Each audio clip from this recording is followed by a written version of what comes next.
High সবাইকে, কেমন আছো তোমরা সবাই? যা ঠান্ডা পড়েছে, আমার তো ভীষণ শীত করছে, তাই ভাবলাম তোমাদের জন্য একটা দারুণ রেসিপি নিয়ে আসি। তো দেখো, এখানে আমি নিয়ে নিয়েছি 3টে আলু, একটু বড় সাইজের আলু নিয়ে নেবে।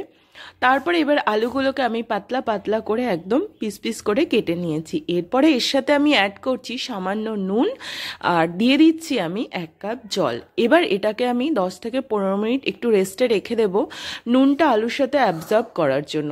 তারপরে আমি আলুগুলোকে দুভাগে ভাগ করে নিচ্ছি। একটা ভাগের আলুর মধ্যে আমি দিয়ে দিলাম একটু কাশ্মীরি মির্চ, তার সাথে অ্যাড করছি আমি একটু গোলমরিচের গুঁড়ো, আর তার সাথে অ্যাড করলাম আমি নুন। এবার সব জিনিসগুলোকে ভালো করে আমি মেখে নেব। এটা বেশ ঝাল ঝাল একটু চটপটা চটপটা হবে।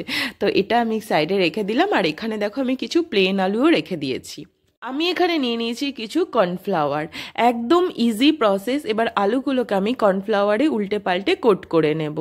এটা ভীষণই ইজি, ঠান্ডা একটুও লাগবে না। শীতের সন্ধেবেলা এটা জাস্ট বানাবে, দারুণ লাগবে খেতে। তো এখানে আমি কড়াইতে নিয়ে নিয়েছি সাদা তেল, তারপরে আমি কোট করা আলুগুলোকে উল্টে পাল্টে ভালো করে ভেজে নিচ্ছি।